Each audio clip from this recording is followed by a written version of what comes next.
Hey guys, Rhett here. What's going on? At my client Manuel's 23rd, 22nd property, absolutely killing it. Manuel has bought dozens of properties in the last 8 months. He's absolutely on fire. I wanted to take you guys through this. We got guys working in here, so I don't want to be in here very long. This was a house that was a 3-bedroom, 1-bathroom. Very, very typical for what's on the market in units that are in cities across the country that are what you would call the most repeated cities where people invest in Section 8. And in a lot of these areas that you hear about, the commonality between the most kind of average Section 8 unit tends to be a 3-bedroom, 1-bath. And the reason for that is, back in the 40s, 50s, 60s, that was the house layout. They were 3-bed, 1-bathroom houses.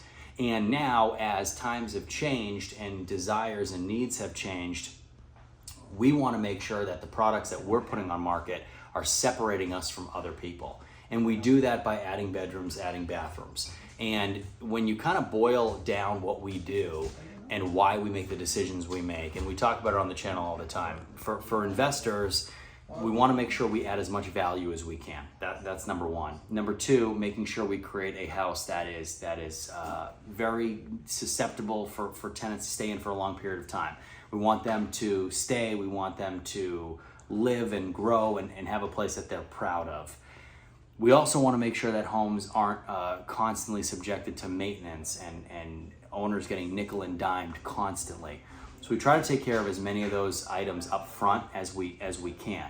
And then, of course, we want to make sure that the house that we build is in a desirable area, and if we want to sell it, it has potential to be sold for a higher value than we bought it for, right, with a tenant or not. So these are all of just some of the decisions, really. I say all. There's so many decisions and factors that go into us choosing where we buy, what we buy, and how we buy. But those are just a couple at the top of the list that we want to make sure we check those boxes before we dive into an investment and put our hard-earned capital into a house. So this is a perfect example of a home that was a 3-1 that we turned into a 3-2. And I want to talk to you about why we did it and how we did it. So there are always a lot of different options when you have homes that have kind of a wide footprint where you can build a bedroom here, a bathroom here. So I think it's important to note who you're renting to and what their desires are going to be. So with Section 8, we have a lot of single mothers with children, and a lot of women would like, and men too, but when you have an adult in the house, it's nice to have an ensuite bathroom. And that's kind of what we went with in this house, and you'll see. So as we walk in, of course, a lot of work needs to still be done here. We've got bedroom right here on the left immediately. So nice big bedroom, ton of stuff, of course. We're in the infancy of this project, obviously. But we already had our full electrical rewire, and it's already been signed off on, which is why you'll see outlets and a full set out, which means light fixtures with power on. We are in one of the counties right now where we can actually do our full electrical rewires, full set out, and get all of our permits signed off on, and our finals for electrical before we get all of our other permit sign-offs, which is very, very unique to the one jurisdiction that we're falling in right now. Originally right here, we had a door. We eliminated that. We drywalled this up, and we are going to paint that and eliminate access there. As we continue to move forward, so originally this was a huge living room, but it was a waste of space. So we created this living room, which is plenty big enough, especially for a 4-bedroom house. Put a nice big sectional couch right here, put a nice big couch right here, put your TV right here. We have blanks here where you can put a TV, you can mount a TV right there as well. Of course, we'll clean this entire thing up, all brand new flooring in here. But what we ended up doing was we took this cased opening and we built a wall. So this is now going to be our master suite. So walk in here, we built this nice big walk-in closet. We'll put racks in here too. So racks will go around here. So the tenant who lives in this house has plenty of space for their things. And then on suite, we decided we'll build another wall here. We built this wall, and we ended up, there used to be a door here leading from the original living room into the kitchen.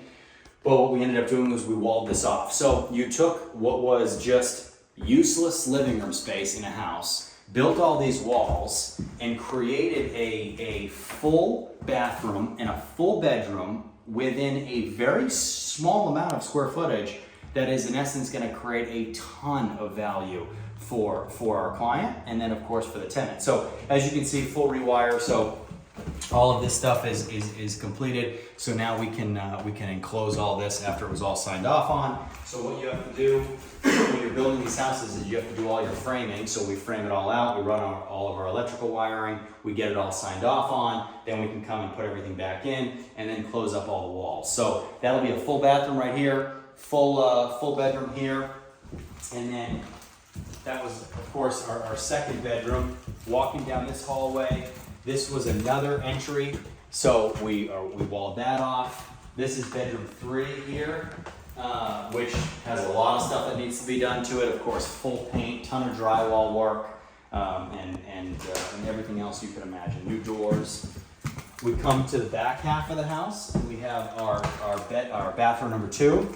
As you can see, pretty nasty. All this is going to get refinished. All the tile work will get refinished. All new faucets, new shower head. We're going to remove this and put a new rail in. New vanity will go in here. Brand new toilet. Everything painted in here. It's a new vent, as you can see right there. We'll redo the ceiling. That's a new light fixture there too. Clean this entire thing up and make it really nice. And then lastly, bedroom number 4. So a little bit smaller than the other bedrooms, but still a good size, good closet space, all new closet doors. Of course, we'll replace these nasty 60-year-old doors here too. But as we work to the kitchen area, as you guys can see, you know, and those of you who have been watching the channel long enough know the kind of houses that we buy. This is a beautiful kitchen compared to a lot of houses that we buy. So all this getting taken out and all redone here too. So I believe we're keeping the uppers. We'll repaint, refinish all of the uppers. Taking all this out, all new cabinets, all new countertops, trash removal. They haven't gotten to the kitchen yet. And then in the back half of the house, this is our laundry room. So if you come back through here, this is where our original electrical panel was. Excuse me. We removed this. We have a water heater that's not terribly old here. New electrical here throughout the entire thing. New electrical here for your new dryer right there. So the house actually lives very nice. Of course we had another wall there that we blanked out. But the house is very livable. It doesn't feel like it's only 1,250 square feet. It feels a lot bigger than that.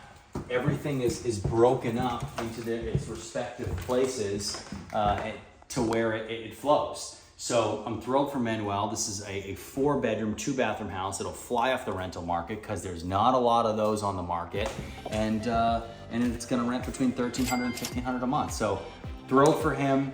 Guys, doing this with the right people and the right teams is what it's all about. So you can do it regardless of what your real estate knowledge has been. This is a phenomenal place for you to get started. If you want to get started, send me an email in the description below. We will, and we'll see you next time.